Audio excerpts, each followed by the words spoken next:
বলবম হর হর মহাদেব। তো এর আগের ভিডিওতে তো তোমরা দেখেই নিয়েছো যে রাতেই গিয়ে জেলেবিয়া মোড়ে স্টে করেছিলাম এবং কোথায় স্টে করেছিলাম সেটাও তোমরা দেখেছো। তারপরের দিন ভোর ভোর হতে আমরা স্নান ধান করে বেরিয়ে পড়ি এবং যাওয়ার পথেই তোমাদের তো বলেইছিলাম যে আজকে পুরো দিন আমরা পাহাড়ের মধ্যে দিয়েই হাঁটবো। তো দেখে নাও যে এখানটায় নাকি পাথর দিয়ে যদি তুমি যে কতলা বানাবে তোমার বাড়িও নাকি সে কয়তলা হবে। তো এখানটায় দেখো এমনি এমনি তো হয়ে যাবে না, কষ্ট তো তোমাকে করতেই হবে, বাট এটা একটা অ্যাম্বিশন যে তুমি করতে পারবে। আর এখানটায় দেখো চেন্নাই এক্সপ্রেসের মিনিমাম মতন সিঁড়িগুলো ছিল, তারপর অনেক কষ্ট হয়ে গেছিলো এখানটায় এসে। দই চিড়া খেয়ে নিলাম, বিহারের ফেমাস দই চিড়া।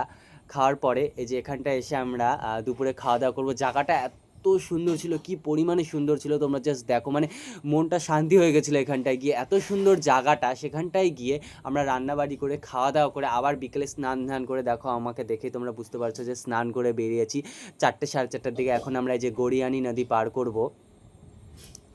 তো গড়িয়ানি নদী আমরা এখন এখানটায় পার করতেছি দেখো। আর এখানটায় এর জলের মধ্যে না কুচি কুচি পাথর ছিল, সেগুলো পায়ের মধ্যে লাগছিল, কি পরিমাণে আরাম লাগছিল, পায়ে ম্যাসাজারের কাম করছিল গড়িয়ানি নদীর এই পাথরগুলো। তারপরে পার করে আমরা যখনই ঝাড়খণ্ড গেটের কাছে আসবো, মানে একটা মনের মধ্যে একটা আলাদা শান্তি যে ঝাড়খণ্ড গেট চলে এসেছি, মানে টানা এতটা পথ হাঁটার পথে বাবার এতটা কাছে চলে আসছি মনের মধ্যে। আর এখানটায় দেখো বন্ধুকের রিপোর্টার এসে ওর কাছে জিজ্ঞেস করছিল যে কতটা পথ হেঁটে এসেছি, কতদিন ধরে হাঁটছি, সেগুলো ওর কাছে জিজ্ঞেস করছিল। আর এই যে সামনে তোমরা দেখতে পাচ্ছ ঝাড়খণ্ড গেট। তো ঝাড়খণ্ড গেট পার করার পরে যখন আমরা দেওঘর গেটের ওখানটায় আসবো, তখন মনে হয় কি যে চলে এসেছি বাবার কাছে। দেওঘর গেটের ওখানটায় গিয়ে মানে কি পরিমাণে একটা মনের মধ্যে শান্তি তোমাদেরকে বলে বোঝাতে পারবো না। এবং দেওঘর ঢোকার সাথে সাথে কিছুক্ষণ হাঁটার পরেই চলে আসলে রোড। আর রোডের ওখানটায় এখনও না মানে যেহেতু বিহারি শ্রাবণ পড়েনি, তো ঠিকঠাকভাবে আর কি প্যান্ডেল এখনও হয়নি। আর এত পরিমাণে রোদ ছিল, রোদের মধ্যে রোড পুরো পিচের রাস্তা পুরো গরম হয়ে গেছিলো, হাঁটতে এত পরিমাণে অসুবিধা হচ্ছিলো, মনে হচ্ছিলো এতটা পথ হাঁটার পরেও যতটা কষ্ট হয়নি এই রোডের মধ্যে দিয়ে হাঁটার পরে এতটা কষ্ট হচ্ছিলো, এতটা গরম হয়ে গেছিলো। তোমরা জাস্ট দেখো সূর্যের তেজ এত পরিমাণে গরম ছিল, পা যেন মনে হচ্ছিলো ফোসকা পড়ে যাবে, এত পরিমাণে গরম ছিল। আমার মুখের রিয়াকশন দেখে তোমরা বুঝতে পারছো। এবং তারপরে আমরা ফাইনালি পৌঁছে গেলাম শিবগঙ্গার কাছে। এই দেখো নাও তোমরা শিবগঙ্গা। আর এখানটায় গিয়েই আমি ভিডিওটা বানিয়েছিলাম, তোমরা অনেকে আমাকে কমেন্ট করেছিলে যে হ্যাঁ এটা হচ্ছিল রাবণের ইসের নাই। তো আমি জানতে পারলাম তোমাদের কাছে, যাই হোক আমার এই ইনফরমেশনটা জানা ছিল না, থ্যাংক ইউ তোমাদেরকে অনেক।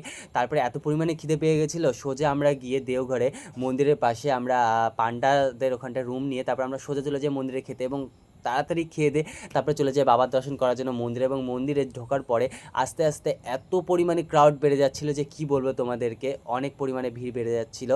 যত সময় যাচ্ছিলো ভিড়টা বেড়ে যাচ্ছিলো, কারণ যেহেতু আমরা রবিবারে পৌঁছেছিলাম এবং আমরা রবিবার রাতে লাইন দিব সোমবারে জল ঢালার জন্য। আর সোমবার বলতেই তোমরা জানো প্রচণ্ড পরিমাণে ভিড় হয়।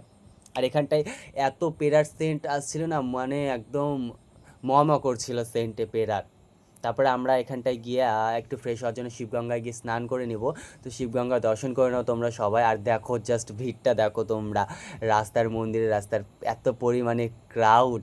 তারপরে ওখানটায় গিয়ে আমরা একটু ফুচকা খেয়ে নিলাম, এবং ফুচকা খাওয়ার পরে তারপরে আমরা আবারও মন্দিরে গিয়ে চলে গেলাম সতীপীঠে দর্শন করার জন্য। যেহেতু বাবার মন্দিরে তো অনেক ঘন্টা লাইন দিতে হবে, বাট সতীপীঠে দেখলাম যে এই সময়টা একটু ভিড় কম আছে, তো ঢুকে গেলাম। এবং এখানে ঢোকার পরে না আমি ক্যামেরা অন করেছিলাম, তো আমার মাথায় একটা বাড়ি দিয়েছিল পান্ডা।